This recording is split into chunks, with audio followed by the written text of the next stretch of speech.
कभी कभी जीवन में सबसे बड़ी जीत किसी बहस को जीतने में नहीं होती। सबसे बड़ी जीत किसी को गलत साबित करने में नहीं होती। सबसे बड़ी जीत बदला लेने में भी नहीं होती, बल्कि सबसे बड़ी जीत होती है चुपचाप चले जाने में।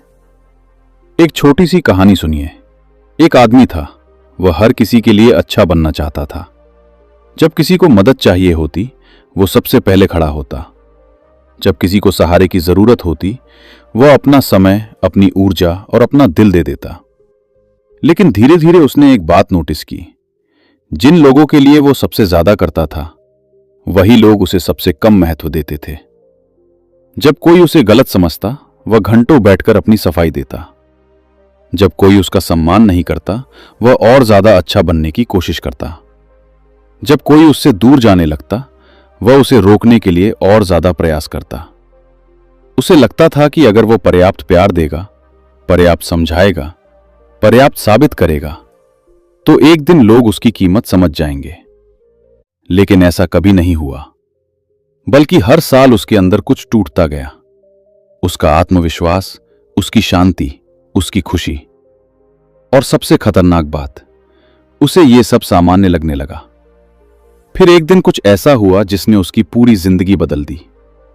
उसने लड़ना बंद कर दिया, लोगों को मनाना बंद कर दिया, अपनी कीमत साबित करना बंद कर दिया। किसी से बहस नहीं की, कोई लंबा मैसेज नहीं भेजा, कोई आखिरी स्पष्टीकरण नहीं दिया, कोई ड्रामा नहीं किया। वो बस चुपचाप चला गया।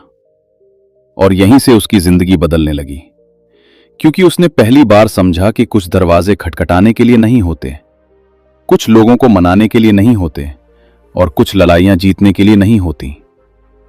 आज दुनिया में लाखों लोग दुखी हैं, इसलिए नहीं कि उनके पास क्षमता नहीं है, इसलिए नहीं कि वे कमजोर हैं, बल्कि इसलिए क्योंकि वे उन चीजों को पकड़े हुए हैं जिन्हें बहुत पहले छोड़ देना चाहिए था।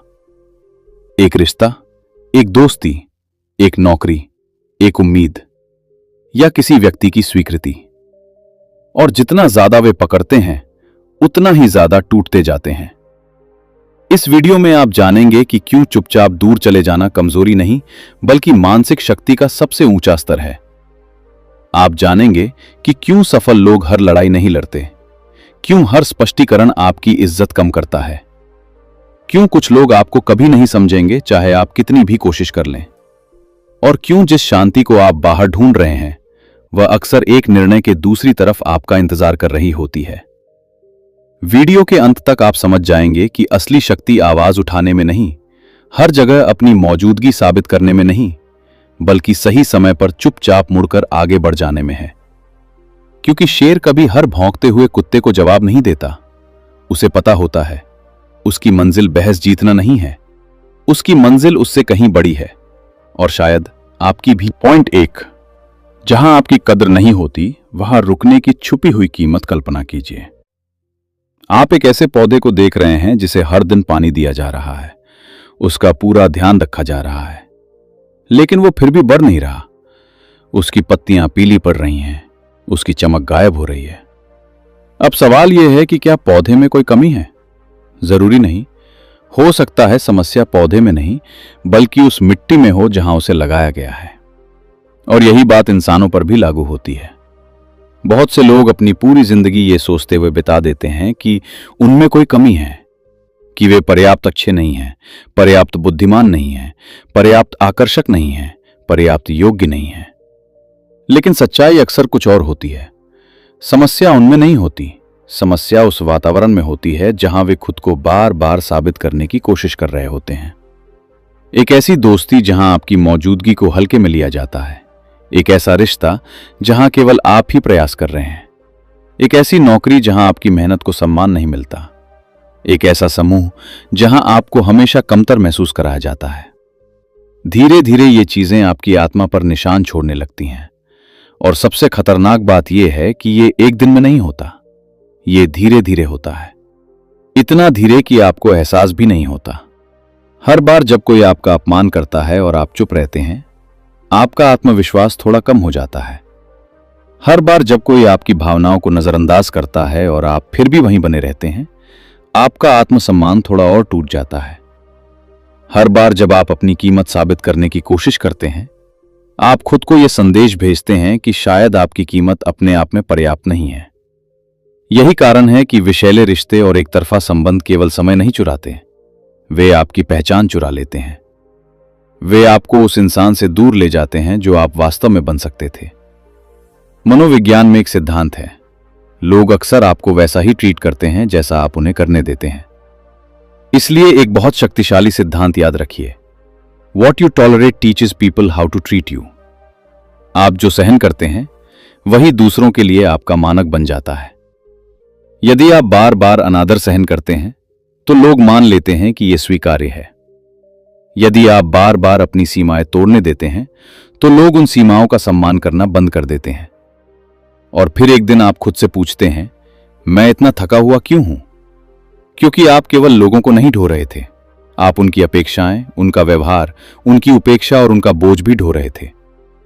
सच्चाई यह है कि हर जगह रुकना वफादारी नहीं होता, हर रिश्ता बचाना प्रेम नहीं होता, हर लड़ाई लड़ना साहस नहीं होता। कभी कभी सबसे साहसी निर्णय यह होता है कि आप स्वीकार करें, यह जगह मेरे लिए नहीं है, यह रिश्ता मुझे छोटा बना रहा है, यह वातावरण मेरी ऊर्जा खत्म कर रहा है। और जिस दिन आप ये समझ जाते हैं, उसी दिन आपकी आजादी शुरू हो जाती है। लेकिन अगर यह इतना स्पष्ट है तो फिर अधिकांश लोग उन जगहों से निकल क्यों नहीं पाते जहां उनकी कदर नहीं होती? इसका जवाब हमारे दिमाग की सबसे गहरी मनोवैज्ञानिक कमजोरी में छिपा है। पॉइंट 2, क्यों हमारा दिमाग बुरी परिस्थितियों का भी आदी हो जाता है। अगर कोई आपसे पूछे कि एक इंसान ऐसे रिश्ते में क्यों रहता है जहां उसे सम्मान नहीं मिलता, ऐसी नौकरी में क्यों रहता है जहां उसकी कद्र नहीं होती, या ऐसे लोगों के पीछे क्यों भागता है जो उसे बार बार चोट पहुंचाते हैं, तो शायद आप कहेंगे क्योंकि वो छोड़ नहीं पा रहा। लेकिन असली सवाल यह नहीं है कि वो छोड़ क्यों नहीं रहा, असली सवाल यह है कि उसका दिमाग उसे छोड़ने क्यों नहीं दे रहा। क्योंकि मानव मस्तिष्क हमेशा उस चीज से जुड़ा नहीं रहता जो उसके लिए अच्छी हो, वो अक्सर उस चीज से जुड़ जाता है जो उसे उम्मीद देती है। यही वजह है कि कभी कभी सबसे दर्दनाक रिश्ते सबसे मजबूत लगते हैं, और यही वजह है कि कुछ लोग सालों तक ऐसी परिस्थितियों में फंसे रहते हैं जो उन्हें अंदर से तोड़ रही होती हैं। इसे समझने के लिए एक जुआरी की कहानी देखिए। एक आदमी कैसीनो में जाता है, वो हारता है, फिर दोबारा हारता है। उसका पैसा खत्म होने लगता है, उसका तनाव बढ़ने लगता है। लेकिन अचानक एक बार वो जीत जाता है, बस एक बार। और यही एक जीत उसके दिमाग में एक खतरनाक बीज बो देती है। अब वो सोचता है शायद अगली बार सब बदल जाएगा। वो फिर आता है, फिर हारता है, फिर भी लौटता है। क्यों? क्योंकि उसका दिमाग अब वास्तविकता से नहीं, उम्मीद से जुड़ चुका है। न्यूरोसाइंस इसे इंटरमिटेंट रिवॉर्ड सिस्टम कहती है। जब आपको हर बार इनाम नहीं मिलता लेकिन कभी कभी मिल जाता है तो आपका दिमाग और भी ज्यादा फंस जाता है। यही कारण है कि एक ठंडा और गर्म व्यवहार करने वाला व्यक्ति इतना आकर्षक लग सकता है। कभी वो आपको प्यार देता है, कभी नजरअंदाज करता है, कभी आपको खास महसूस कराता है, कभी आपको पूरी तरह अकेला छोड़ देता है, और आपका दिमाग हर बार उसी अगले अच्छे पल का इंतजार करता रहता है। यह डोपामिन का खेल है। अधिकांश लोग सोचते हैं कि डोपामिन खुशी का रसायन है, लेकिन सच्चाई यह है कि डोपामिन उम्मीद का रसायन है। यह आपको खुशी नहीं देता, यह आपको पीछा करवाता है। यही वजह है कि आप उस व्यक्ति को भूल नहीं पाते जिसने आपको सबसे ज्यादा दर्द दिया, क्योंकि आपका दिमाग अभी भी उस एक अच्छे पल को दोबारा पाने की उम्मीद कर रहा होता है। धीरे धीरे यह केवल आदत नहीं रहती, यह एक भावनात्मक लत बन जाती है, और कई बार यह लत ट्रॉमा बॉन्ड में बदल जाती है, यानी जब दर्द और प्यार एक दूसरे से जुड़ जाते हैं। अब आपको लगता है कि संघर्ष ही प्रेम है, अनिश्चितता ही आकर्षण है, और तकलीफ ही जुड़ाव है। लेकिन सच्चाई इससे बिल्कुल अलग है। जो चीज आपको बार बार तोड़ रही है वो प्रेम नहीं है, जो आपकी शांति छीन रही है वो आपका घर नहीं है, और जो आपको अपनी कीमत पर शक करने पर मजबूर कर रही है वो आपके जीवन में रहने के लायक नहीं है। सबसे बड़ी गलती यह है कि लोग वास्तविकता को नहीं देखते, वे संभावना को देखते हैं। वे उस इंसान को नहीं देखते जो सामने है, वे उस इंसान की कल्पना को देखते हैं जो शायद एक दिन बदल जाएगा। लेकिन जीवन शायद पर नहीं बदलता, जीवन सच को स्वीकार करने पर बदलता है। और जब आप ये समझ जाते हैं तब आप एक और खतरनाक आदत को पहचानने लगते हैं, लोगों को बार बार अपनी कीमत समझाने की आदत। और यही हमें अगले सबक तक ले जाती है। पॉइंट 3, उन लोगों को खुद को समझाना बंद कीजिए जो आपको गलत समझने के लिए ही प्रतिबद्ध हैं। कल्पना कीजिए, रात के 2 बजे हैं। एक व्यक्ति अपने फोन की स्क्रीन को देख रहा है। उसकी उंगलियां कांप रही हैं। वो एक लंबा संदेश टाइप कर रहा है। हर शब्द के साथ वो उम्मीद कर रहा है कि शायद इस बार सामने वाला उसे समझ लेगा। वो अपने इरादे समझाता है, अपनी भावनाएं समझाता है, अपनी गलतियां स्वीकार करता है, अपने दिल की हर बात खोल कर रख देता है। संदेश इतना लंबा हो जाता है कि उसे पढ़ने में कई मिनट लग जाएं। फिर वो सेंड बटन दबाता है और इंतजार करता है। कुछ मिनट, कुछ घंटे, शायद पूरा दिन। लेकिन जब जवाब आता है तो उसमें समझ नहीं होती, उसमें सम्मान नहीं होता, उसमें वो जुड़ाव नहीं होता जिसकी वो उम्मीद कर रहा था। क्योंकि समस्या ये नहीं थी कि उसने खुद को ठीक से समझाया नहीं था। समस्या ये थी कि सामने वाला समझना ही नहीं चाहता था। यही वो सच्चाई है जिसे अधिकांश लोग स्वीकार नहीं कर पाते। हम सोचते हैं कि अगर हम और स्पष्ट हो जाएं और समझाएं और साबित करें तो लोग हमारी बात समझ जाएंगे। लेकिन जीवन का एक कठोर सत्य है, कुछ लोग आपको इसलिए नहीं गलत समझते क्योंकि वे समझ नहीं सकते। वे आपको इसलिए गलत समझते हैं क्योंकि उन्होंने पहले ही तय कर लिया है कि वे समझना नहीं चाहते। और यही से शुरू होता है आत्मसम्मान का धीरे धीरे विनाश। जब आप बार बार अपनी सफाई देते हैं तो आप अनजाने में एक संदेश भेजते हैं। वो संदेश ये है, मेरी कीमत इस बात पर निर्भर करती है कि आप मुझे स्वीकार करते हैं या नहीं। यही है वैलिडेशन सीकिंग, दूसरों की स्वीकृति को अपनी पहचान का आधार बना लेना। धीरे धीरे आपका मूड लोगों की राय से तय होने लगता है। आपकी खुशी उनके जवाबों से तय होने लगती है। आपका आत्मविश्वास उनकी मंजूरी पर निर्भर होने लगता है। और फिर एक दिन आप खुद को खो देते हैं, क्योंकि आप अपना जीवन जीने के बजाय लोगों की धारणा को नियंत्रित करने की कोशिश कर रहे होते हैं। इसके पीछे एक और गहरा कारण है, फियर ऑफ रिजेक्शन, अस्वीकृति का डर। हम डरते हैं कि अगर लोगों ने हमें गलत समझ लिया तो शायद वे हमें छोड़ देंगे, शायद वे हमें पसंद नहीं करेंगे, शायद हम अकेले रह जाएंगे। इसलिए हम समझाते रहते हैं, सफाई देते रहते हैं, खुद को साबित करते रहते हैं। लेकिन सच्चाई यह है कि जो व्यक्ति वास्तव में आपकी परवाह करता है उसे बहुत अधिक स्पष्टीकरण की आवश्यकता नहीं होती। और जो व्यक्ति आपकी परवाह नहीं करता उसके लिए कोई भी स्पष्टीकरण पर्याप्त नहीं होगा। याद रखिए, लोग आपको अपने स्तर की समझ से देखते हैं, अपने अनुभवों से देखते हैं, अपनी धारणाओं से देखते हैं। आप लाख कोशिश कर लें, आप हर व्यक्ति की कहानी में हीरो नहीं बन सकते। कभी कभी आप किसी की कहानी में खलनायक भी होंगे। और यह ठीक है, क्योंकि आत्मसम्मान का अर्थ यह नहीं कि हर कोई आपको समझे। आत्मसम्मान का अर्थ है कि आप खुद को समझते हैं। जिस दिन आप यह स्वीकार कर लेते हैं कि हर गलतफहमी को ठीक करना आपकी जिम्मेदारी नहीं है, उसी दिन एक अद्भुत शांति पैदा होती है। आप कम बोलते हैं, कम साबित करते हैं, कम पीछा करते हैं और ज्यादा जीने लगते हैं। क्योंकि परिपक्वता का एक संकेत यह भी है, जब आप ये समझ जाते हैं कि हर किसी को जवाब देना जरूरी नहीं, हर किसी को समझाना जरूरी नहीं और हर दरवाजे पर अपनी सच्चाई लेकर जाना जरूरी नहीं। क्योंकि कुछ लोग आपके शब्द नहीं सुनना चाहते और ऐसे लोगों के लिए सबसे शक्तिशाली उत्तर बहस नहीं बल्कि मौन होता है। और यही मौन हमें अगले सबसे शक्तिशाली सबक की ओर ले जाता है, silence is a form of power. Point 4, मौन एक शक्ति है। कल्पना कीजिए कि आप एक कमरे में बैठे हैं, 2 लोग बहस कर रहे हैं। एक अपनी आवाज ऊंची कर रहा है, दूसरा बार बार खुद को सही साबित करने की कोशिश कर रहा है। दोनों एक दूसरे को हराने में लगे हुए हैं। लेकिन कमरे के एक कोने में एक तीसरा व्यक्ति भी बैठा है। वो शांत है, वो किसी को प्रभावित करने की कोशिश नहीं कर रहा, वो अपनी उपलब्धियों की घोषणा नहीं कर रहा, वो हर बात का जवाब देने के लिए बेचैन नहीं है। और अजीब बात यह है कि कमरे में मौजूद सबसे शक्तिशाली व्यक्ति वही लगता है। क्यों? क्योंकि असली शक्ति हमेशा शोर नहीं करती। असली शक्ति अक्सर शांत होती है। हम एक ऐसे संसार में रहते हैं जहां हर कोई सुना जाना चाहता है, हर कोई अपनी बात साबित करना चाहता है, हर कोई आखिरी शब्द बोलना चाहता है। लेकिन मानसिक रूप से मजबूत लोग एक अलग सत्य समझते हैं। वे जानते हैं कि हर प्रतिक्रिया आवश्यक नहीं होती, हर आलोचना का जवाब जरूरी नहीं होता और हर लड़ाई में उतरना बुद्धिमानी नहीं होती। यही है मौन की मनोविज्ञान। अधिकांश लोग सोचते हैं कि मौन कमजोरी है। उन्हें लगता है कि यदि उन्होंने जवाब नहीं दिया तो लोग उन्हें कमजोर समझेंगे।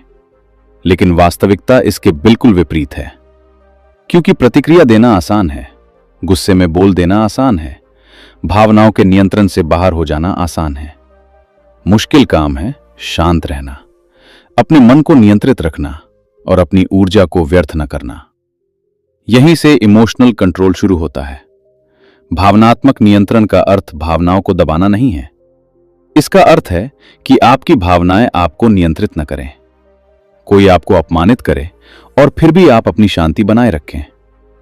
कोई आपको उकसाए और फिर भी आप अपनी दिशा न खोएं। यही मानसिक परिपक्वता है, यही वास्तविक ताकत है। इससे जुड़ा एक और महत्वपूर्ण गुण है डिटैचमेंट, विरक्ति। विरक्ति का अर्थ यह नहीं कि आप लोगों की परवाह करना बंद कर दें। इसका अर्थ है कि आप अपनी शांति को दूसरों के व्यवहार का बंधक बनाना बंद कर दें। अब आपकी खुशी इस बात पर निर्भर नहीं करती कि किसने आपकी तारीफ की या किसने आपकी आलोचना की। आप अपने केंद्र में स्थिर रहते हैं और यही मानसिक स्वतंत्रता है। इस सिद्धांत को इतिहास के सबसे शक्तिशाली व्यक्तियों में से एक ने जिया था, मार्कस ऑरेलियस। वो केवल एक सम्राट नहीं थे, वो एक स्टोइक दार्शनिक भी थे। उनके पास असीम शक्ति थी। वे चाहें तो अपने विरोधियों को दंडित कर सकते थे, लेकिन उन्होंने अपने जीवन में बार बार संयम चुना। उन्होंने लिखा, आपका मन आपके नियंत्रण में है, बाहरी घटनाएं नहीं। यही कारण है कि उनकी शक्ति केवल उनके पद में नहीं थी, उनकी शक्ति उनके आत्मनियंत्रण में थी। आज भी लोग उन्हें इसलिए याद करते हैं क्योंकि उन्होंने दिखाया कि सबसे बड़ी विजय दूसरों पर नहीं, स्वयं पर होती है। और शायद यही कारण है कि जीवन में कुछ लोग हर छोटी बात पर प्रतिक्रिया देते देते थक जाते हैं, जबकि कुछ लोग कम बोलते हैं लेकिन अधिक प्रभाव छोड़ते हैं। क्योंकि उन्होंने एक गहरा रहस्य समझ लिया है, मौन खाली नहीं होता, उसके भीतर आत्मसम्मान होता है, धैर्य होता है, स्पष्टता होती है और एक ऐसी शक्ति होती है जिसे किसी प्रमाण की आवश्यकता नहीं होती। लेकिन केवल मौन रहना ही पर्याप्त नहीं है, क्योंकि जब आप किसी ऐसी जगह से चुपचाप दूर चले जाते हैं जो आपको तोड़ रही थी, तो आपके जीवन में एक नया अध्याय शुरू होता है। और वही अध्याय हमें अगले सबसे महत्वपूर्ण सबक तक ले जाता है। जब आप दूर चले जाते हैं तब वास्तव में क्या होता है? पॉइंट 5, जब आप दूर चले जाते हैं तब वास्तव में क्या होता है? अधिकांश लोग ये सोचते हैं कि किसी चीज को छोड़ देना एक अंत है, एक हार है, एक नुकसान है। लेकिन सच्चाई ये है कि जीवन में कुछ अंत वास्तव में अंत नहीं होते, वे पुनर्जन्म की शुरुआत होते हैं। क्योंकि जब आप किसी ऐसी जगह से दूर जाते हैं जो आपको लगातार तोड़ रही थी, तो आप केवल किसी व्यक्ति, परिस्थिति या वातावरण को नहीं छोड़ते, आप उस पुराने संस्करण को भी छोड़ना शुरू कर देते हैं जो दर्द में जीने का आदी हो चुका था। लेकिन यह प्रक्रिया आसान नहीं होती। शुरुआत में सब कुछ खाली खाली लगता है। जिस व्यक्ति से आप जुड़े हुए थे उसकी कमी महसूस होती है, जिस नौकरी को आपने छोड़ा उसकी आदत याद आती है, जिस वातावरण में आपने साल बिताए उससे अलग होना अजीब लगता है। कई बार आपको लगता है कि शायद आपने गलती कर दी, शायद वापस लौट जाना चाहिए। लेकिन यहीं अधिकांश लोग एक महत्वपूर्ण बात नहीं समझते। उपचार और वापसी की इच्छा अक्सर एक ही समय पर महसूस होती है। सिर्फ इसलिए कि आपको किसी चीज की याद आ रही है, इसका मतलब यह नहीं कि वो चीज आपके लिए अच्छी थी। यही वो चरण है जहां आपका वास्तविक परिवर्तन शुरू होता है। पहले धीरे धीरे आपका मन शांत होने लगता है, फिर आप उन चीजों को देखने लगते हैं जिन्हें पहले दर्द ने ढक रखा था। आपको एहसास होता है कि आपने कितनी ऊर्जा गलत जगहों पर खर्च की, कितना समय उन लोगों के पीछे लगाया जिन्होंने कभी आपकी कद्र नहीं की। और फिर शुरू होता है सबसे महत्वपूर्ण काम, आइडेंटिटी रीबिल्डिंग, पहचान का पुनर्निर्माण। सालों तक आपने खुद को दूसरों की नजरों से देखा था। अब पहली बार आप खुद से पूछते हैं, मैं वास्तव में कौन हूं? मुझे क्या पसंद है? मैं कैसा जीवन जीना चाहता हूं? मेरे मूल्य क्या हैं? और यहीं से एक नया इंसान जन्म लेने लगता है। इस परिवर्तन को समझने के लिए एक शक्तिशाली प्रतीक है उकाब यानी ईगल। जब एक उकाब एक निश्चित उम्र तक पहुंचता है तो उसके पुराने पंख उसके लिए बोझ बनने लगते हैं। वे उसे पहले की तरह ऊंचा उड़ने नहीं देते। उसे दर्दनाक प्रक्रिया से गुजरना पड़ता है। उसे पुराने पंख छोड़ने पड़ते हैं। कुछ समय के लिए वो कमजोर दिखाई देता है, लेकिन वही प्रक्रिया उसे फिर से शक्तिशाली बनाती है। वही प्रक्रिया उसे नई ऊंचाइयों तक ले जाती है। हमारे जीवन में भी यही होता है। कई बार जो चीज हमें बचपन से परिचित लगती है वही हमारी सबसे बड़ी सीमा बन जाती है, और जब हम उसे छोड़ते हैं तो कुछ समय के लिए असुरक्षित महसूस करते हैं। लेकिन उसी खालीपन में नई संभावनाएं जन्म लेती हैं। नए लोग, नए अवसर, नई आदतें, नई सोच और सबसे महत्वपूर्ण, एक नया जीवन। याद रखिए यह सिद्धांत, एवरी एंडिंग क्रिएट स्पेस। हर अंत एक जगह बनाता है। यदि आपका हाथ किसी ऐसी चीज को पकड़ने में व्यस्त है जो आपको नुकसान पहुंचा रही है, तो आप किसी बेहतर चीज को पकड़ ही नहीं सकते। जब आप छोड़ते हैं तभी जीवन को कुछ नया देने की जगह मिलती है, और धीरे धीरे आप महसूस करते हैं कि जो कभी नुकसान लगता था वही आपका सबसे बड़ा उपहार बन गया।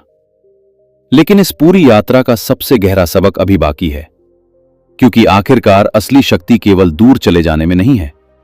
असली शक्ति उस कारण में है जिसके लिए आप दूर जाते हैं, और वो कारण है अपनी शांति को अपने अहंकार से अधिक महत्व देना। पॉइंट 6, सबसे बड़ी शक्ति, अहंकार पर शांति को चुनना।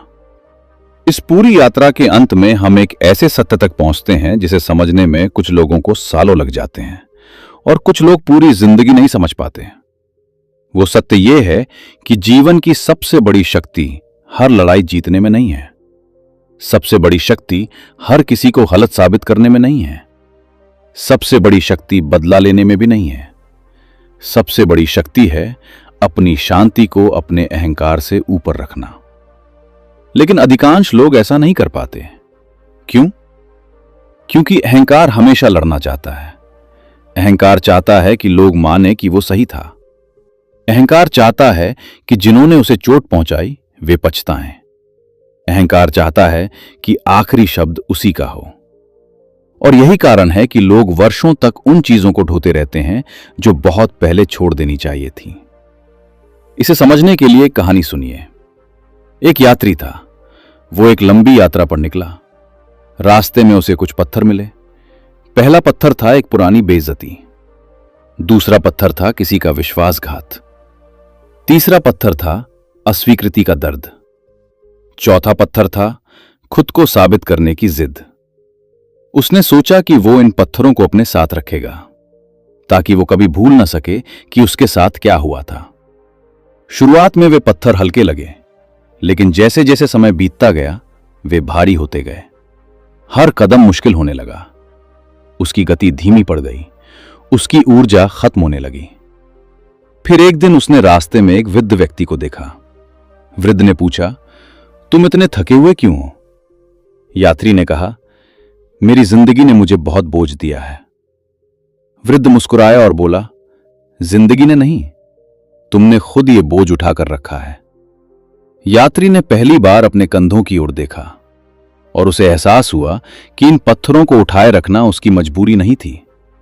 वो उन्हें कभी भी नीचे रख सकता था। और शायद यही बात हमारे जीवन पर भी लागू होती है। कई बार हमें सबसे ज्यादा दर्द उन लोगों से नहीं होता जिन्होंने हमें चोट पहुंचाई, बल्कि उस दर्द को सालों तक पकड़े रखने से होता है। हम छोड़ नहीं पाते, हम माफ नहीं कर पाते, हम आगे नहीं बढ़ पाते, क्योंकि हमारा अहंकार कहता है उन्हें दिखाओ कि तुम सही थे। लेकिन परिपक्वता कुछ और कहती है। इमोशनल मैच्योरिटी का अर्थ यह नहीं कि आपको दर्द नहीं होता। इसका अर्थ है कि आप दर्द को अपने भविष्य का मालिक नहीं बनने देते। यहीं से इनर फ्रीडम जन्म लेती है। आंतरिक स्वतंत्रता, वो अवस्था जहां आपकी शांति किसी व्यक्ति, परिस्थिति या परिणाम पर निर्भर नहीं रहती। अब आपको हर किसी की स्वीकृति नहीं चाहिए। हर बहस जीतनी नहीं है। हर गलतफहमी को ठीक नहीं करना है, क्योंकि आपने खुद का सम्मान करना सीख लिया है। और यही है सेल्फ रिस्पेक्ट। अपने समय का सम्मान, अपनी ऊर्जा का सम्मान, अपने मानसिक स्वास्थ्य का सम्मान। याद रखिए यह सिद्धांत, not every battle deserves your energy. हर लड़ाई आपकी ऊर्जा के योग्य नहीं होती। कुछ लड़ाइयां जीत कर भी आप हार जाते हैं, और कुछ लड़ाइयों से दूर जाकर आप अपनी जिंदगी जीत लेते हैं। शायद एक दिन आप पीछे मुड़कर देखेंगे और समझेंगे कि आपकी जिंदगी का सबसे महत्वपूर्ण मोड़ वो नहीं था जब आपने किसी को गलत साबित किया, वो नहीं था जब आपने बदला लिया, वो नहीं था जब लोगों ने आखिरकार आपकी कीमत समझी, बल्कि वो क्षण था जब आपने चुपचाप वो बोझ नीचे रख दिया जिसे आप वर्षों से ढो रहे थे।